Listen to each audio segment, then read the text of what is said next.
الحمد لله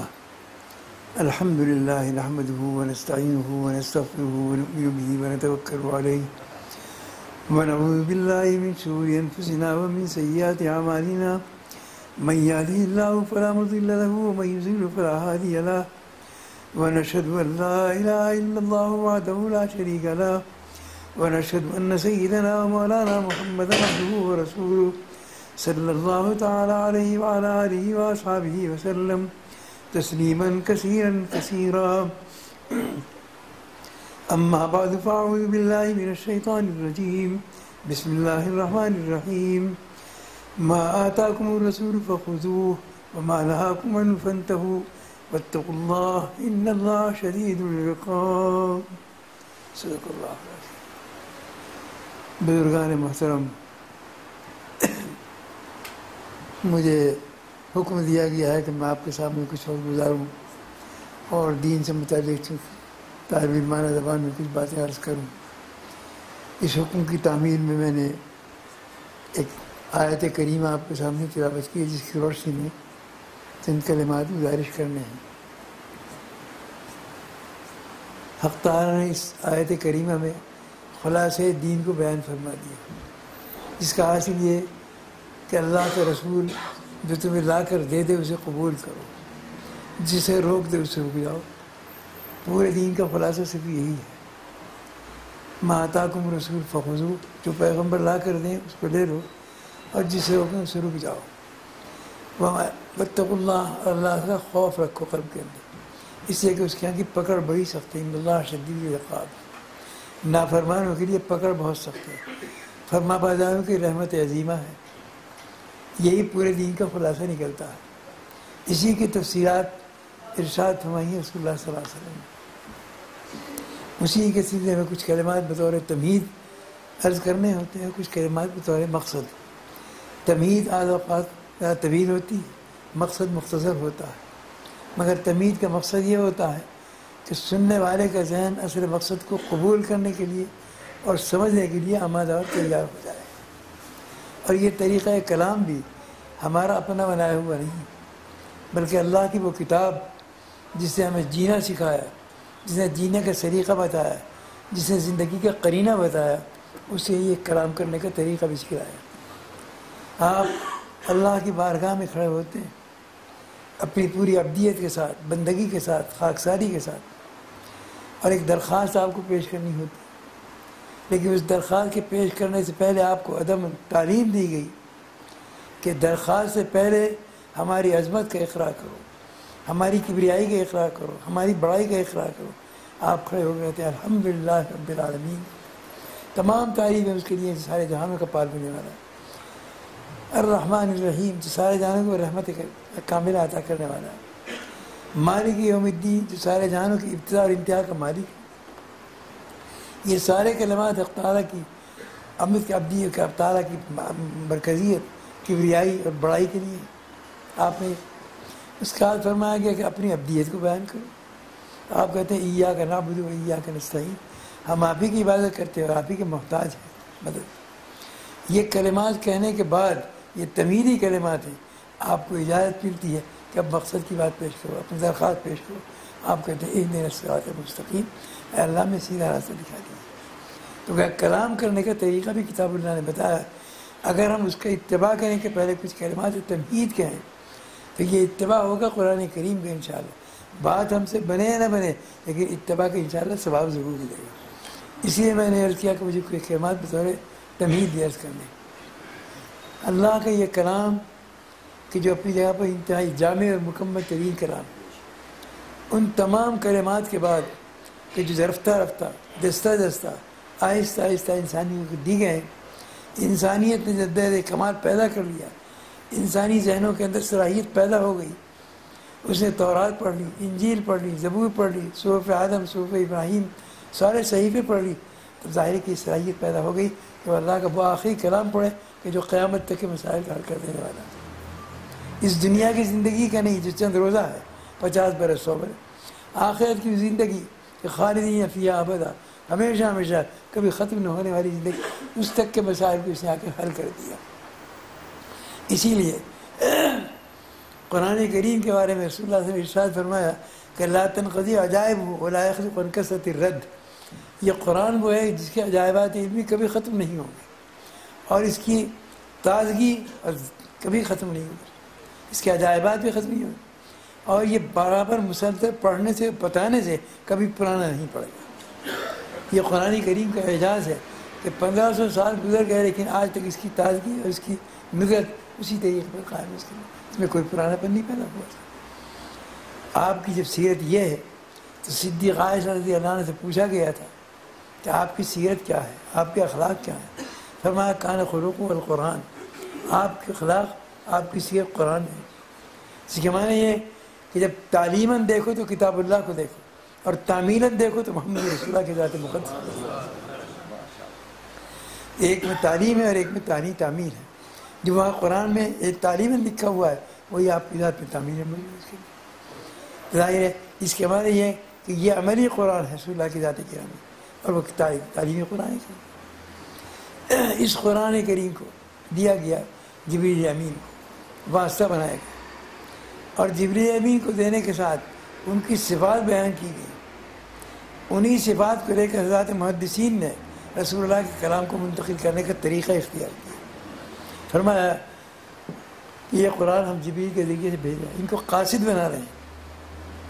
انہ لقول رسول کریم، یہ وہ ہے جبریل امین کہ یہ لقول رسول کریم، یہ ہمارے قاصد ہیں اور یہ کلام کو نقل کریں گے آپ کو۔ لیکن یہ با کرامت ہے، با عزت ہے۔ ظاہر ہے کہ جس کی ذات کے اندر کرامت و شرافت و عزت رکھی گئی ہے اس کے اندر، اس سے جھوٹ کا امکان نہیں ہوتا۔ اس کے معنی ہے کہ قابل اعتماد ہے جبریل، اپنی ذات جس میں کرامت ہوتی ہے بظاہر جھوٹ بول کے اپنی کرامت کو ختم نہیں کرتا۔ اللہ نے پہلی صفت بیان کی کہ جبریل امین کریم ہے، انہ لقول رسول، ساتھ ذاتی کرامت رکھتے ہیں اس کے اندر، ذاتی شرافت رکھتے ہیں، ذاتی عزت رکھتے ہیں اس کے اندر۔ لیکن اس کے بعد بھی احتمالات تھے اور دوسرے کہ اس کائنات کے اندر آئیں گے، یہاں طاغوتی قوتیں، شیطانی قوتیں بے شمار موجود ہیں۔ ایسا نہ ہو کہ جبریل کو اپنی طاقت و قوت سے یہ شیاطین اور یہ طاغوتی قوتیں دبا کر تبدیلی کرا دیں، اس کے گڑبڑ کرا دیں۔ فرمایا ذی قوتی، ہم نے اتنی طاقت عطا فرمائی ہے ان کو کہ سارے شیاطین مل کر بھی ان کے پر کے برابر نہیں ہو سکتے۔ جبریل امین کو لوط علیہ السلام کی قوم پر بھیجا گیا تو انہیں پوری بستیوں کو، میں آبادیوں کے، میں مکانوں کے اٹھایا، آسمانوں تک لے گیا، جا کے الٹ کے پھینک، جس کی طاقت ہو، کون شیطان ہے جس طاقت کا مقابلہ کر سکتا ہے؟ ذی قوت۔ پھر ایک احتمال تھا کہ کلام کو ہم دور سے اگر سنتے ہیں کسی کلام کو تو بعض اوقات کہنے والا کچھ کہتا ہے، ہماری سمجھ میں کچھ اور بات آتی۔ فرمایا ذی عند ذی العرش مکین، جبریل عرش والے سے انتہائی قریب ہیں، اس کا امکان نہیں کہ کہا کچھ گیا اور سن گیا کچھ اور، جو کہا گیا وہی سنا ہے اور وہ محفوظ ہے۔ سنبھا اس کے بعد ذی قوت عند العرش مکین، اور پھر آگے فرمایا گیا کہ وہ ذات جس کی کلام کو کوئی توجہ سے نہ سنتا ہو وہ بھی بدل ہو جاتا ہے، کہنا کچھ چاہتا ہے چھوڑ دیتا ہے کچھ اور۔ فرمایا اور جس کو مطاع بنایا گیا، جبریل کو مطیع نہیں بنایا، سارے فرشتوں کا مطاع بنایا گیا، قابل اطاعت بنایا گیا ان کو، مطاع ثم امین، کہ جبریل مطاع بھی ہے اور جو مطاع ہوتا ہے وہ غلط گوئی نہیں کرتا۔ جس کی بات کے لوگ سنتے ہو، لاکھوں کروڑوں اربوں خربوں ملائکہ منتظر رہتے ہیں کہ جبریل، اب اللہ کی وحی جبریل پر آتی ہے، جبریل سے منتقل ہو کر ملائکہ پہنچتے، تو تمام ملائکہ منتظر رہتے ہیں کہ کب وہ وقت مسعود آئے کہ جب جبریل امین کی طرف سے وحی آئے اور اس کی حلاوت اور لذت محسوس کریں۔ ظاہر وہ حلاوت اور لذت وہ ہوتی ہے اس میں سرمستی پیدا ہو جاتی ہے، ملائکہ علیہ السلام مست ہو جاتے ہیں اس کے اندر کرم یہ ربانی کو سننے کے بعد۔ اسی لیے قرآن کریم میں فرمایا کہ ملائکہ ساری وحی کو سننے کے بعد ایک کیفیت سرمستی میں آ کر آپس میں ایک دوسرے پوچھتے ہیں کہ ماذا قال ربنا، کیا فرمایا ہمارے پروردگار۔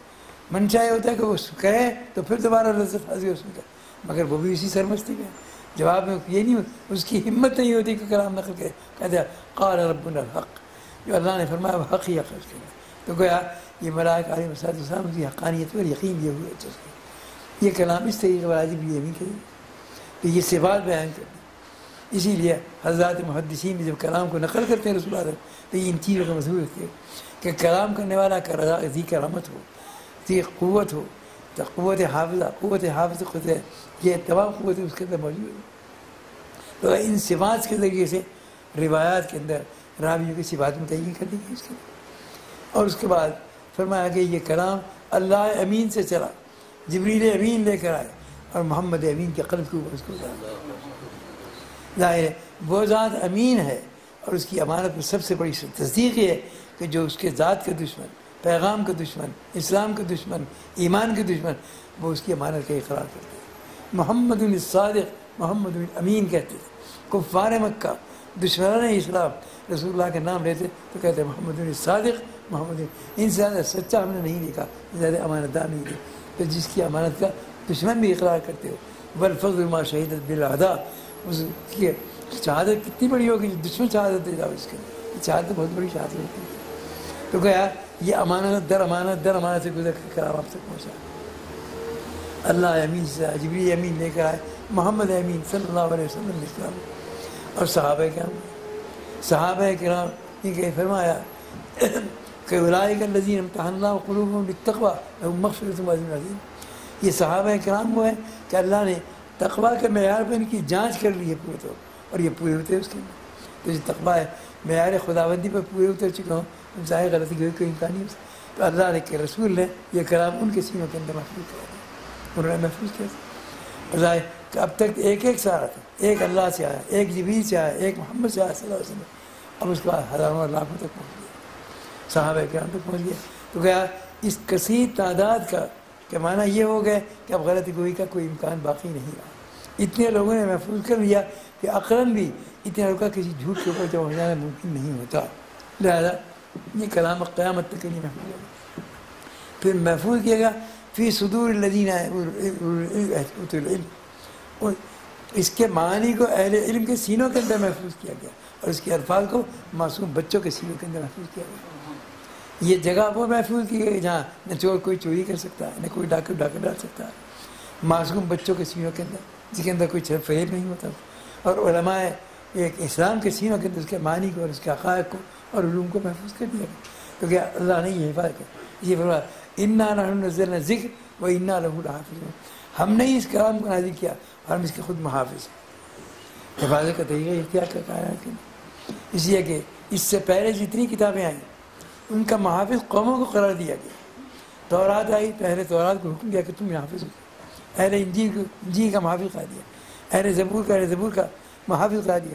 لیکن قرآن کریم آیا تو یہ نہیں کہا کہ اے اہل اسلام، اے مسلمانوں تم اس کے محافظ ہو، انا نحن نزلنا، ہم نے اس کا ہاں انا محافظ، ہم اس کے محافظ ہیں۔ آپ محافظ نہیں ہیں قرآن کریم کے، آپ خادم ہیں، محافظ تو اللہ ہے۔ یہ کلام حق تعالیٰ کا، یہ کلام آپ کے پاس ہے، یہ کلام ہے، اور قلب رسول اللہ صلی اللہ علیہ وسلم کو نازل فرما دیا اس کے، اور یہ قلب وہ ہے کہ اس کے اندر علوم کے وہ خزانے ہیں کہ جو آج تک کسی خزانے کسی علم کے قلب کے اندر نہیں آئے۔ اوتیت العلم الاولین والآخرین، آپ نے ارشاد فرمایا کہ مختلف انبیاء علیہ السلام کو مختلف علوم دیے گئے جو ان کی قوموں کے لیے ضروری تھے، ہدایت کے لیے ضروری تھے، وہ دیے مختلف قوم۔ آدم علیہ السلام کو مخلوقات کے ناموں کا علم دیا، علم آدم الاسماء کلھا، مخلوقات کے ناموں کا علم دے دیا گیا۔ ابراہیم علیہ السلام فرمایا گیا کہ قوم سورج اور چاند کی پوجا کر رہی تھی، ظاہر ہے کہ مخلوقات کی پوجا میں لگی ہوئی تھی۔ ابراہیم علیہ السلام کو حقائق پر، آسمانوں کے، چاند کے اور سورج کے کے حقائق میں، وکذالک نری ابراہیم ملکوت السماوات والارض، زمین اور آسمانوں کے حقائق پر مطلع کر دیا، انہیں آنکھوں سے دکھا دیا، انہیں آ کے بتایا کس کی پوجا کر رہے ہو، چاند کی پوجا کرتے ہو، سورج کی، یہ تو ایسے ہی مخلوق ہے جیسے تم مخلوق ہو۔ مخلوق کا اثر مخلوق کے نام ہے، جو کہ عقل کے بھی خلاف ہے، نقل کے بھی خلاف۔ ابراہیم علیہ السلام کو یہ دیا گیا چونکہ قوم ایک روشن اور چاندار چمکدار چیزوں کی پوجا میں، اسی لیے خبر حضرت یوسف علیہ السلام رب قد آتیتنی من الملک وعلمتنی من تعبیر الاحادیث، قوم کا مزاج بنا ہوا تھا کہ تعبیر خواب کی طرف چلتے جانا۔ خواب فرمایا کہ اللہ تو نے مجھے اختیار و حکومت عطا فرمائی اور تو نے مجھے تعبیر خواب کا علم عطا فرمایا، تو کہا قوم کے مزاج کے مطابق علوم دیے گئے اس کے بعد۔ اسی موسیٰ علیہ السلام کے دور سحر اور جادو کا زور تھا تو ان کو اس کا دے دیا گیا اس کے۔ تو ہر پیغمبر کو وہ علم دیا گیا جو ملت اور قوم کے اعتبار سے ضروری تھا، لیکن یہ الگ الگ ہر قوم کے لیے ہے، صفات بھی الگ الگ دی رہتی ہے، لیکن یہ تمام صفات اور تمام علوم جو 1,24,000 یا 2,24,000 پیغمبروں کو دیا گیا، وہ تنہا لا کر قلب محمد رسول اللہ کے اندر اتار دیا گیا۔ فرمایا اوتی تو علم الاولین والآخرین، مجھے اگلے اور پیچھے تمام انبیاء کا علم عطا فرمایا۔ فرمایا علمت الاسماء کلھا کما علم آدم الاسماء کلھا، مجھے مخلوقات کے ناموں کا علم اسی لیے دیا گیا جسے آدم کو دیا گیا تھا۔ اس لیے چاند اور سورج کا علم، زمین و آسمانوں کا علم، حقائق کا علم، تو کیا کائنات کا علم اختیار کا فرمایا۔ تو گیا جن حقائق پر سارے انبیاء کو الگ الگ مطلع کیا گیا تھا، ضرورت کہ ان کے پاس وہی علم تھا، آپ کے آ کے تمام علوم آپ کے قلب مقدس کے اندر جمع کروا دیے گئے۔ اسی لیے فرمایا انما بعثت معلما، مجھے اس کائنات کے اندر اللہ نے معلم بنا کر بھیجا، استاد بنا کر بھیجا۔ اس کے اندر آپ نے اپنے علم کا تعارف کرا، یہ فرمایا کہ میں کائنات کا استاد ہوں۔ اس کے بعد قیامت تک کوئی انسان ایسا پیدا نہیں ہوگا جو آپ کے علم سے بڑھ کر آگے کی بات بتا دے۔ آج 1500 سال کی تاریخ کا ایک ایک دن اور ایک ایک راز پہ گواہی دے رہی ہے کہ جو آپ نے فرما دیا اس کی حقانیت اور صداقت پر اتنی ثابت ہو چکی ہے کہ ظاہر ہے کہ دنیا کے بڑے بڑے مفکر، بڑے بڑے ذہین جو نہ ماننے والے ہیں وہ بھی اس کی صداقت کے اقرار کرنے پر مجبور ہیں۔ آج یورپ کے جو تحقیقات ہو رہی ہیں اسلام پر، قرآن کریم پر، آپ حضرات زیادہ جانتے ہوں گے، اس کے اندر کوئی یونیورسٹی ایسی نہیں ہے جس میں اسلامک ہسٹری کے شعبے قائم ہوں اس کے اندر، اور وہ فائدہ اٹھا رہے ہیں اس کے اندر۔ تو بہرحال حق تعالیٰ نے یہ علم آپ کو عطا فرمایا، اور سب سے بڑی چیز یہ کہ آپ کو نبوت عطا فرمائی۔ نبوت ہی نہیں بلکہ ختم نبوت کا مقام عظمت آپ کو عطا فرمایا۔ نبوت انبیاء علیہ السلام کو دی گئی کہ یہ اللہ کی طرف سے ایک عہدہ ہے، اور ایسا عہدہ جو کائنات کے اندر تمام عہدوں سے برتر ہے، تمام عہدوں سے برتر ہے۔ یہ مرتبہ اور یہ منصب، یہ عہدہ سب سے اونچا عہدہ ہے جو اللہ کی طرف سے عطا کیا گیا، اور ختم نبوت کا مرتبہ یہ سارے نبوت کے مرتبہ سے اونچا ہے، یہ سب سے اونچا مرتبہ رسول اللہ سے مرتبہ۔ اسی لیے آپ اللہ نے اپنی صفت بیان کی، هو الاول والآخر، اللہ اول بھی ہے، اللہ آخر بھی، سب سے اول بھی اللہ ہے، سب سے آخر بھی اللہ ہے۔ معلومہ اولیت بھی ایک شرف ہے، ایک عزت ہے، آخریت بھی ایک شرف اور عزت ہے۔ یہ دونوں عزتیں رسول اللہ صلی اللہ علیہ وسلم کو عطا فرمائی گئی۔ فرمایا انا اولہم خلقا و آخرہم بعثا، میں اپنے نور نبوت کی پیدائش کے اعتبار سے سب سے پہلا ہوں، اور دنیا میں بھیجا کے اعتبار سے سب سے آخری۔ معلوم اولیت دی گئی اور آخریت دی گئی۔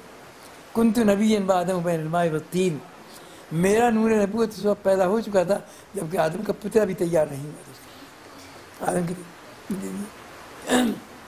تو گویا اولیت آخری کی شرف جو ہے آپ کو عطا فرمایا گیا، اور نبوت جب اولیت آخری دی گئی اس کا اشارہ اس بات کی جانب کہ اولیت آخری وہ شرف ہے کہ جو آپ کو حق تعالیٰ اس شرف سے 1,24,000 پیغمبروں سے کوئی مشرف نہیں ہوا، جس ذات محمد ہے، خاتم الانبیاء کی ذات مقدس ہے کہ اللہ نے یہ دونوں شرف آپ کو اولیت کا شرف بھی عطا فرمایا اور آخریت کا شرف بھی آپ کو عطا فرما دیا گیا اس کے اندر۔ یہ نبوت کا مقام خاتمیت کے ساتھ آپ کو عطا فرما دیا گیا اس کے اندر۔ اور آپ جانتے ہیں کہ جو جس چیز کا اول ہوتا ہے، جہاں سے بدایت ہوتی ہے، آغاز ہوتا ہے، وہی اسی نہایت بھی ہوتی ہے، انتہا بھی اسی کو ہوتی ہے۔ اس دنیا کے اندر یہ ہوتا ہے۔ آپ آدم علیہ السلام ہیں، آدم علیہ السلام ابوت باپ ہونے کی شان سب سے پہلے آدم کے اندر پیدا ہوئی، ساری دنیا کے انسان کی اولاد۔ تو معلوم ہے ابوت کا آغاز، باپ ہونے کا آغاز آدم سے ہوا، لیکن یہ ابوت کا آغاز ختم کہاں ہوگا؟ ساری کائنات ختم ہو جائے تو ابوت لوٹ کر آدم کی طرف چلی جاتی ہے۔ آغاز ابوت بھی آدم سے ہوا اور انتہائی ابوت بھی آدم سے ہوا۔ اور اس سے آگے بڑھ کر دیکھیے اللہ رب العزت کی ذات برکات ہے، اس کی ذات اول وجود ہے، اول وجود ہے۔ تمام موجودات جتنی ہیں اللہ کے وجود سے موجود ہوئی، تو وجود قطعی، وجود حتمی، وجود اولی، وجود آخری اللہ کی ذات پر۔ اللہ کی ذات سے وجود کا آغاز ہوا، اللہ کی ذات پہ وجود، ساری کائنات جب ختم کر دیا ہے، جہاں سے آغاز ہوا آغاز بھی اس وجود کا اللہ سے ہوا، اور ساری کائنات تمام موجودات کو ختم کر دیا ہے تو وجود کہاں جائے گا؟ اللہ کی ذات سے لوٹ جاتا ہے۔ تو معلوم ہوا کہ وجود کے اعتبار سے بدایت اور ابتدا بھی اللہ کی طرف سے اور نہایت بھی اللہ کی طرف سے ہو رہی۔ اسی طریقے پر جب رسول اللہ صلی اللہ علیہ وسلم نے فرمایا کہ ما کان محمد ابا احد من رجالکم ولکن رسول اللہ وخاتم النبیین، ختم نبوت کا اعلان کیا گیا، اسی ذات کے اوپر ختم نبوت ہے، اور آغاز نبوت بھی وہیں سے ہوا۔ تمام انبیاء علیہ السلام کو جو نبوت ملی ہے وہ برکت ہے رسول اللہ صلی اللہ علیہ وسلم کی، اسی سے حصہ ملا اس کے اندر۔ اسی لیے شب معراج میں حق تعالیٰ نے تمام انبیاء کو جمع فرمایا اور امام بنایا آپ کو، آپ نے نماز پڑھائی تمام انبیاء کو، تو مقام امامت اسی کو دیا جاتا ہے جو برتر ہو، ظاہر ہے اس لیے فرمایا جیسے امامت نماز ہے اس کے یہ فرمایا کہ اس کے اندر اس کو پڑھایا کہ جو احسن ہو قراءۃ ہو، سب سے بہتر قراءت کرنے والا ہو، اسی معنی میں جو ابر ہو برتر ہو اس کے اندر، تو رسول اللہ صلی اللہ علیہ وسلم نبوت کے اعتبار سے سب سے برتر ہے، اسی لیے ختم نبوت کا مقام سب سے برتر مقام ہے، سب سے بلند تر مقام وہ آپ کو فرمایا گیا، اس لیے آپ کی موجودگی کے اندر تمام پیغمبروں کو مقتدی بنایا گیا، امام نہیں بنایا گیا، امام صرف آپ کو بنایا گیا اس کا یہ سروا، تو یہ ابلیت رخیت جس کے اندر شاہ سامنے آ گئی، اسی لیے آپ کی ذات پر لا کر نبوت کو بھی ختم کر دیا گیا اس کا، اس لیے کہ تدریجی طور پر انسانیت کو جو چیز دی جا رہی تھی ہدایت، وہ جتنی جس قوم کے اندر جتنی صلاحیت تھی اسی درجے کے دی گئی۔ ایک آدم کا وقت تھا، انسانیت ان کی اولاد تھی، ابتدائی طور پر ان میں تجربات نہیں تھے، ان میں علم نہیں تھا، ان میں فکر نہیں تھا، ان میں شعور نہیں تھا، معمولی بات وہ انسانیت کا بچپن تھا وہ، اور بچپن کے اندر بچے کو آپ الف باتیں پڑھاتے ہیں وہی پڑھ کے خود سے یاد ہوتی ہے اس کو، اگر حقائق بیان کرنے کی کیا سمجھے گا بچہ اس کے اندر، ظاہر ہے کہ وہاں حقائق توحید، حقائق رسالت، حقائق آخرت یہ بیان نہیں کیا، بس جو چیز سمجھ سکتے تھے کہ روٹی ایسے بنا لو، کھانا ایسے بنا لو، کپڑا ایسے بنا لو، یہی چیز ان کی عبادت قرار دے دی، اسی کے سمجھنے کی صلاحیت ان کے موجود تھی،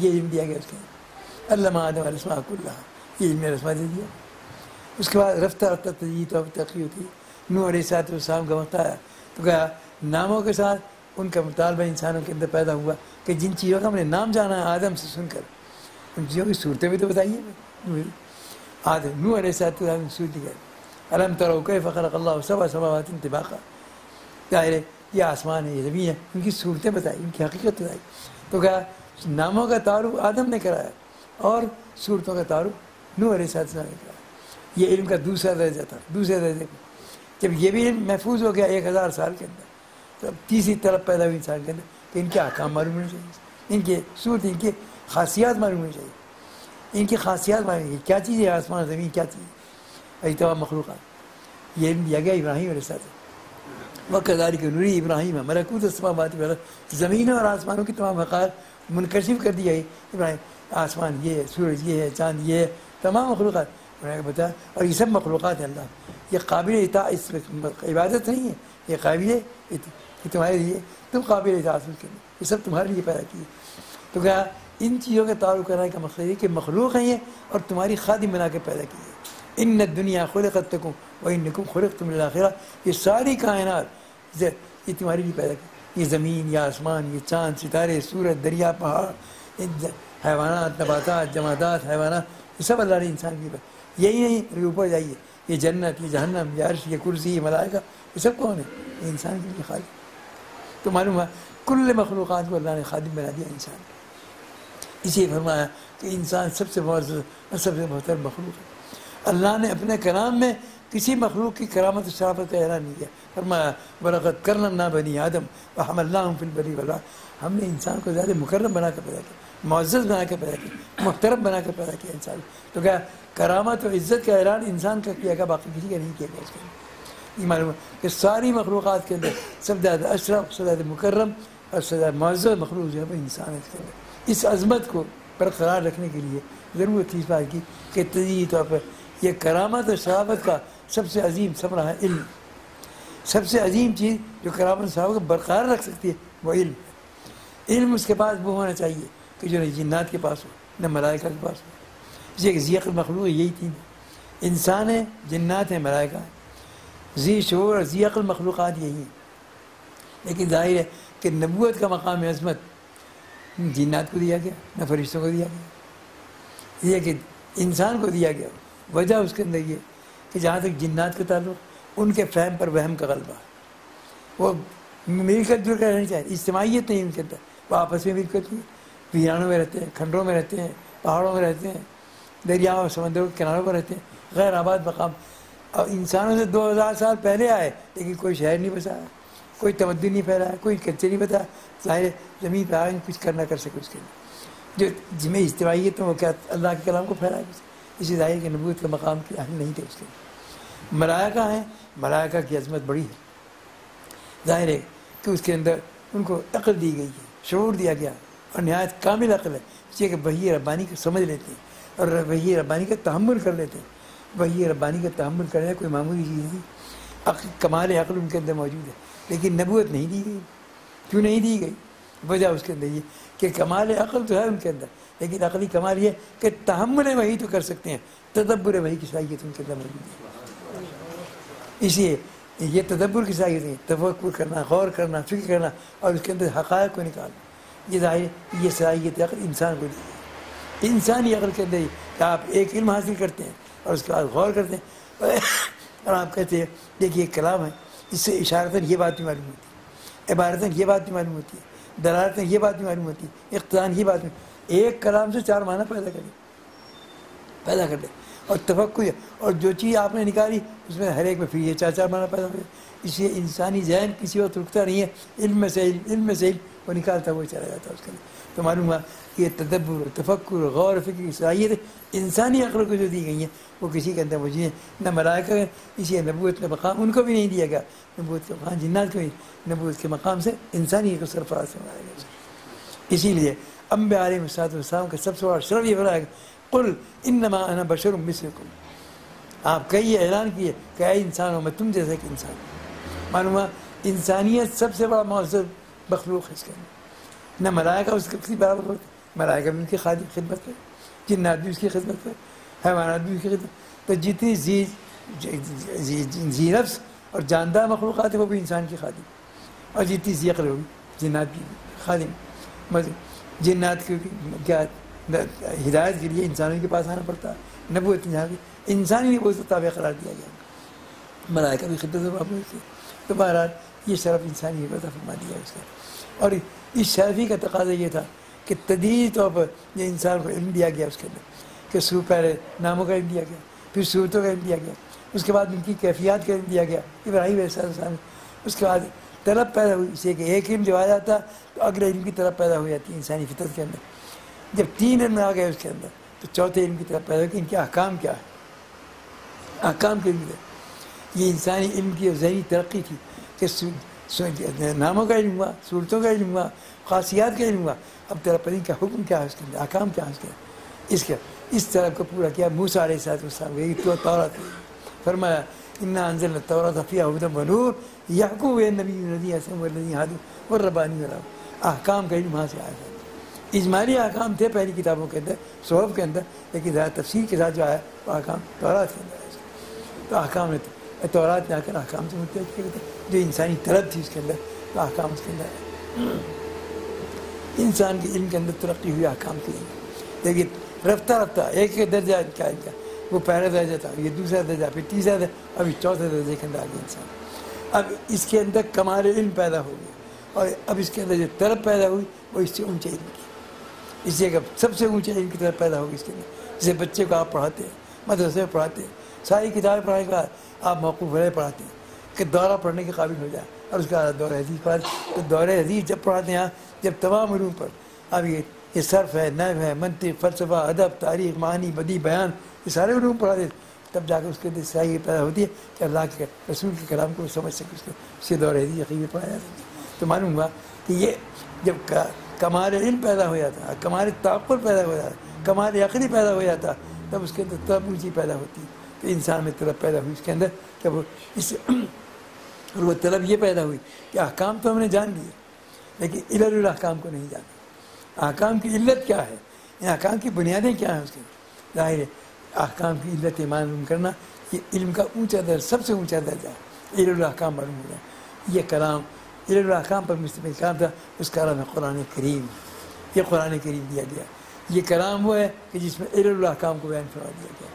اور علل الاحکام وہ چیز، وہ علم ہے کہ جب ایک علت کا آپ کو علم ہو جاتا ہے تو ایک علت پر ہزاروں معلوم مرتب ہوتے ہیں، ہزاروں چیزوں کیا کہ جس کے اندر وہ علت پائی جاتی ہے آپ کو حکم معلوم ہوتا چلا جاتا ہے۔ ایک علت کی معلوم ہو جانے کے بعد ہزاروں چیزوں کا حکم آپ کو معلوم ہوتا چلا جاتا ہے۔ تو کیا علل الاحکام وہ ہے کہ آپ کے بعد قیامت تک جتنے احکام انسان پر، جتنی چیزیں پیدا ہوں گی، جتنے واقعات، جتنے حوادث، جتنی صورتیں، جتنی ترقیات انسان کے لیے پیدا، ان سب کے احکام انسان کو معلوم ہوتے جائے گی۔ اسی علل الاحکام کا علم آپ کو آ چکا ہے۔ یہ علم وہ ہے کہ جتنے بھی واقعات سامنے آئیں گے تمام کے علم اور تمام کے احکام معلوم کریں گے. اس کے اندر یہ علم اتنا مکمل علم ہے کہ قیامت تک کے تمام واقعات، تمام حوادث جتنے پیدا ہوں گے ان سب کے احکام کو معلوم کرنے کا طریقہ آپ کے پاس آ گیا، ذریعہ آپ کے پاس مل گیا. تو اعلان کر دیا گیا کہ ما کان محمد ابا احد من رجالکم ولکن رسول و خاتم النبیین. اب نبوت کا ختم کیا گیا تھا، آدم سے شروع کیا گیا تھا، محمد رسول اللہ پر لا کے ختم کر دیا گیا صلی اللہ علیہ وسلم. اب اسے انسانیت تدریجی طور پر اس مقام پر آ گئی کہ جس نے آخری علم کو قبول کر لیا. اب قیامت تک کسی مزید علم کا نہ انسان کو ضرورت ہے نہ انسان کے اندر تحمل ہے. اللہ کا علم ختم نہیں ہو گیا، اللہ کا علم تو بے نہایت علم ظاہر. اس کے معنی ہے کہ انسان جتنے علم کا تحمل کر سکتا تھا وہ لا کر محمد صلی اللہ علیہ وسلم مکمل کر دیا اس کے آگے. اور وہ قرآن کی آپ کے پاس آ گیا، وہ سب سے اونچا درجے کا علم علم احکام کا علم ہے. تو قرآن ان هذا القرآن یہدی للتی ہی اقوم ویبشر المؤمنین الذین یعملون الصالحات. تو کہا یہ سب سے کامل ترین مکمل ترین کتاب ہے. یہ کاملیت اور مکملیت نہ تورات میں تھی، نہ انجیل میں تھی، نہ زبور میں تھی. اور ان تمام کتب کے بارے میں یہ نہیں کہا گیا کہ ہم حفاظت کریں گے، قوموں کے حوالے کر دیا گیا. قومیں خود بھی محفوظ نہ رہیں، کتابیں محفوظ نہ رہیں، نہ صحیح تورات موجود، نہ انجیل موجود، زبور موجود، کوئی موجود، لیکن قرآن کریم کا ایک نقطہ محفوظ ہے. اس سے کہ آپ محافظ نہیں، اس کے آپ کے حوالے کیا جاتا تو قرآن کا بھی وہی حال ہوتا جو تورات و انجیل کا ہو چکا. لیکن اللہ نے آپ کے حوالے نہیں کیا، اس سے کہ آپ رہنے والے آپ خود باقی رہنے والے ہیں، تو باقی رہنے والے کام کو کیسے محفوظ رکھیں گے اس کا. اس لیے اللہ نے اپنے طور پر رکھا کہ ہم اس کے محافظ ہیں، تم محافظ نہیں، تم تو خادم، قرآن کا خادم، تم تو محافظ نہیں ہے اس کا. تو کہ یہ شرف و عزت تعالیٰ نے آپ کو عطا فرمائی کہ ختم نبوت کا مقام رسول اللہ کو عطا فرمائے گا، اور اس کے بعد اس ختم رسالت کے احکام کا علم آپ کو عطا فرما دیا گیا. تو یہ علم وہ آخری علم ہے جو انسانیت کے لیے ذریعہ ہدایت بن سکتا تھا، اور قیامت تک کے لیے اس کے بعد انسان کسی مزید علم کی ضرورت مند باقی نہیں ہے انسانیت. اس لیے اللہ نے یہ علم آپ کو عطا فرما دیا. اب یہ علم رسول اللہ صلی اللہ علیہ وسلم نے اس علم کو دیا اور اپنا تعارف جو کرایا دو بنیادوں پر کرایا. ایک ہے میں کمال علم لے کر آیا، فرمایا انما بعثت معلما، میں کائنات کے اندر معلم بنا کر بھیجا گیا، استاد بنا کر بھیجا گیا. معلم جو ہوتا ہے ظاہر ہے متعلم سے زیادہ علم رکھتا ہے، شاگردوں سے زیادہ علم رکھنے والا. تو آپ تمام قیامت تک پیدا ہونے والے انسانوں سے زیادہ علم لے کر آئے. یہ تو آپ نے علم کا تعارف کرایا. اس کا دوسری چیز ہے وہ معنویت، وہ روحانیت جو آپ لے کر آئے. وہ روحانیت، وہ معنویت کس سے دے دے؟ انبیاء علیہ السلام کو علم بھی وہیں سے دے کر بھیجا جاتا، اور روحانیت مقام عظمت وہیں سے دے کر بھیجی جاتی ہے. فرمایا گیا کہ روحانیت مجھے دی گئی کہ لی مع اللہ وقت لا یسع ملک مقرب ولا نبی مرسل. مجھے اسی فرش خاک پر بیٹھ کر اپنی روحانیت کی بنیاد پر عروج نصیب ہوتا ہے. میں بنیادی تو اللہ کی ذات تک پہنچتا ہوں، اللہ کی صفات تک پہنچ جاتا ہوں، اس کے اندر اس مقام تک پہنچتا ہوں کہ جہاں آج تک کوئی پیغمبر پہنچا نہ آج تک کوئی فرشتہ مقدس مقام تک پہنچا. یہ رسائی رسول اللہ صلی اللہ علیہ وسلم حاصل ہوتی ہے، پہنچتی ہے اس کے. تو اللہ نے انبیاء علیہ السلام کو علم کے اعتبار سے دنیا سے مستغنی کیا. وہ کسی انسان ایک علم کا ایک حرف حاصل نہیں کرتے، بلکہ علم دینے کے لیے آتے ہیں، لینے کے لیے نہیں آتے. حق تعالیٰ علم کامل بھی ان کو دے کر بھیجتے ہیں، اور روحانیت کامل بھی بھیجتے ہیں. وہ علم کامل اس کا نام ہے علم اور فکر، اور قرآن کریم کے لیے استعمال کیا. اور وہ معنویت جو ہے اس کا نام ہے ذکر. ان فی خلق السماوات والارض واختلاف اللیل والنہار لآیات لأولی الألباب. اللہ کو پہچاننے کی بڑی بڑی نشانیاں موجود ہیں. کس کے لیے؟ عقل مندوں کے لیے، سمجھداروں کے لیے، داناؤں. کون ہے عقل مند؟ اس کا فیصلہ مجھ پر آپ پر نہیں چھوڑا گیا کہ آپ طے کریں کون عقل مند ہے. فرمایا گیا ہم بتاتے ہیں کون عقل مند. قرآن کریم کہ وہ ہیں جس میں دو صفتیں موجود ہیں، وہ ہے عقل مند. قرآن کی صفت کیا صفتیں؟ فرمایا ایک اس کے اندر ذکر موجود ہو، ایک اس کے اندر فکر موجود ہے. دھڑکتا ہوا دل آپ کو ذکر کے لیے دیا گیا، اور پھڑکتا ہوا دماغ علم کے لیے دیا گیا.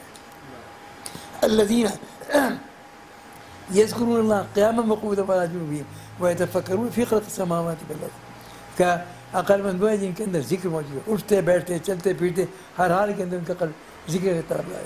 کیا قلب بھوکا ہے؟ اس کی غذا ہے ذکر. ذکر سے مراد تسبیحات کا پڑھنا نہیں، ذکر سے مراد عقید کہ آدمی ہر حال کے اندر یہ سمجھے کہ میں جو کچھ کر رہا ہوں، دیکھ رہا ہوں آنکھوں سے، سن رہا ہوں کانوں سے، بول رہا ہوں زبان سے، چھو رہا ہوں ہاتھوں سے، جو کچھ بھی کل کو مجھے جواب دینا اللہ کے. اس جواب دہی کا خیال قلب کے اندر موجود ہے. یہ ہے ایمانی بنیاد اس کے اندر، یہ ہے ذکر درخت کہ ہر عمل کو کرنے کو آدمی یہ سمجھے کل کو مجھے اللہ کے اس کا جواب دینا. یہ صحیح ہے، اللہ تعالیٰ کی طرف ثواب عظیم حاصل ہوگا، مقبولیت تام حاصل. اور غلط ہے تو پکڑ بھی زبردست ہے کہ اس کا یہ معنی ہے ذکر کے داخل. اور کائنات کے اندر بے شمار چیزیں فکر نہیں رکھنی چاہیے. اس کے اس کائنات پر تدبر کرو. 700 آیات قرآن کریم نے فرمائی. اس میں اس کائنات کے اندر ہمیں عجائبات رکھی, اپنی قدرت کاملہ کی حیرتناک چیزیں اس کے اندر رکھی, انہیں نکالو, انہیں دریافت کرو. اور تم ان کو دریافت کرو گے, پیدا نہیں کرو گے. اس کا آج سائنس جو کچھ کر رہا ہے وہ دریافت کرا, نکالنے پیدا نہیں کرا. ایک پتھر کے ڈھیر کے اندر وہ ایٹم کو دریافت کر لیتا, یا ایٹم کو پیدا نہیں کر دیا انہوں نے, ایٹم کو دریافت کر لیا. لیکن ظاہر ہے کہ سائنس کی اسلام مخالفت نہیں کرتا, کہتا کائنات کی چیزوں کو دریافت کرو, یہ تمہارا فرض ہے. اور ویسے کس لیے دریافت کرو؟ اس لیے کہ تاکہ زندگی کے اندر سہولتیں حاصل ہوں. اور ساتھ ساتھ یہ سمجھو کہ جو اللہ اس کائنات کے اندر یہ عجائبات پیدا کر سکتا ہے, خود اس کے ساتھ کتنی عجیب و غریب ہوگی, کتنی کمال قدرت دکھلائی.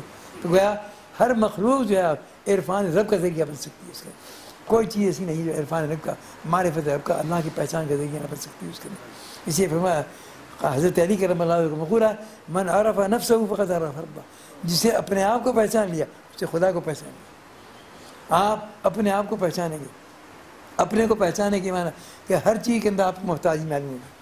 آپ دنیا کے اندر پیدا اب سے خود سے نہیں ہو گئے, کسی نے پیدا کر دیا تو پیدا ہو گئے. معلوم ہے پیدائش بھی آپ کے قبضے میں, وجود بھی آپ کے قبضے, جو چیزیں نعمتیں کے طور پر دی گئی وہ آپ کے قبضے میں.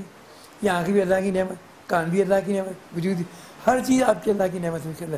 کھانا ہے, پینا ہے, سونا, جاگنا, ملنا, کوئی بھی تمام بے شک ان تعدوا نعمت اللہ لا تحصوها, اللہ کی نعمتوں کو شمار نہیں کر سکتی. یہ ساری نعمتیں اللہ ہے. تو کیا انسان اپنے وجود پر جتنا غور کرے گا تو معلوم ہوتا ہے کہ ہمارے پاس اپنی کوئی چیز نہیں, کسی کی دی ہوئی. ہم تو محتاج ہی محتاج. جو اپنے آپ کو محتاج مطلق سمجھے گا, ہر چیز کے اندر محتاج, وہ سمجھے گا اللہ وہ ہے جو کسی کا محتاج ہے. ان اللہ غنی عن العالمین, ساری کائنات سے مستغنی اس کے. تو اپنی محتاجی کا جتنا ادراک ہوگا, جتنی سمجھ پیدا ہوگی, اتنی اقتدار کی غنا کا ادراک ہوگی.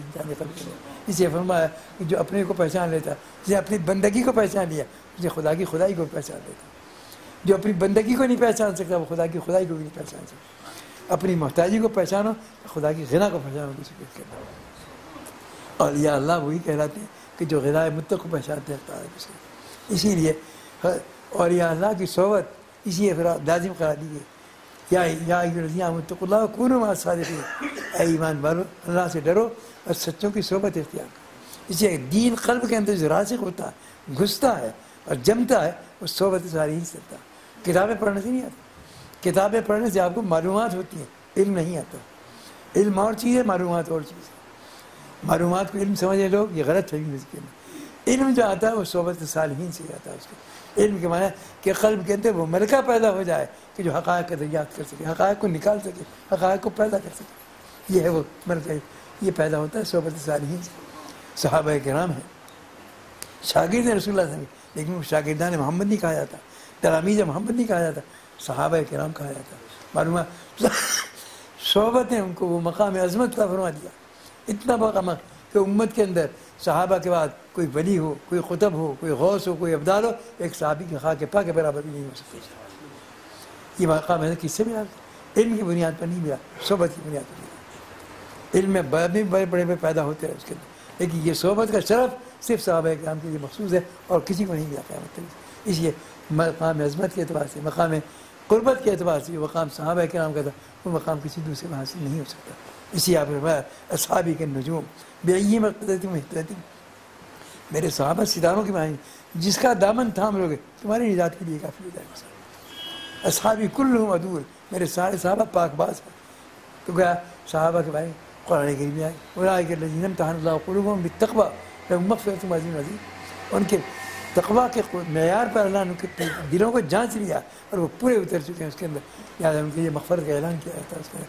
تو جس کی اجازت اللہ نے کر لی, اس کا پیغمبر نے کر لی, اس کو کون جھٹلا سکتا ہے؟ اس کا صحابہ کیا بذات خود معیار بن گیا ہمارے لیے. تو بہرحال یہ سارے علوم جو ختم نبوت یہ آپ کے پاس آئے, یہ علوم آپ کو ختم نبوت دی گئی. ختم نبوت یہ معنی کیا؟ ختم نبوت یہ معنی کہ پچھلے انبیاء کو جو کچھ دیا گیا ان کی نبوت کے ساتھ ساتھ ختم ہو گئی. نہ ان کی نبوت باقی رہی, نہ ان کے معجزات باقی رہے. آج اگر ابراہیم خلیل نہیں ہے تو آگ کا گلزار بھی نہیں ہے. قلنا یا نار کونی بردم وسلاما علی ابراہیم, آگ کا گلزار وہی جب ہی تک تھا جب تک ابراہیم علیہ السلام موجود تھے. اس کے موسیٰ علیہ السلام کے اوپر کا ہاتھ نکلتا گریبان سے نکالتے سورج کے پانی چمکتا اس کے اندر. لیکن آج اگر موسیٰ نہیں ہے تو یہ بیضا بھی نہیں ہے اس کے لیے. آج اگر عیسیٰ نہیں ہے تو خم بإذن اللہ بھی نہیں ہے اس کے لیے. معلومات ہر پیغمبر کے ساتھ ان کی نبوت بھی ختم ہو گئی اور ان کے معجزات بھی ختم ہو گئے، لیکن خاتم الانبیاء کو رہنے کی پیدا کیا گیا تو آپ کے معجزات بھی باقی ہیں اور آپ کی نبوت بھی باقی ہے، قیامت تک باقی ہے. نہ آپ کی نبوت ختم ہو رہی نہ آپ کے معجزات ختم ہو رہی. سب سے بڑا معجزہ کلام اللہ ہے قرآن کریم، جس کی شاعری ہے کہ لا تنقضی عجائب کہ نہ اس کے عجائبات علمی کبھی ختم ہوں گے نہ کبھی پڑھنا پڑے گا وہ کلام. یہ کلام آج بھی زندہ ہے اور اس کی شرح جو اختیار نے آپ کے قلب مبارک کے اندر ڈالی، اس کے معنی جو اللہ نے آپ کے دل کے اندر آپ نے اپنے الفاظ میں بیان کیا ان کو، اس کا نام ہے حدیث. حدیث بھی وحی ربانی ہے، قرآن بھی ہے.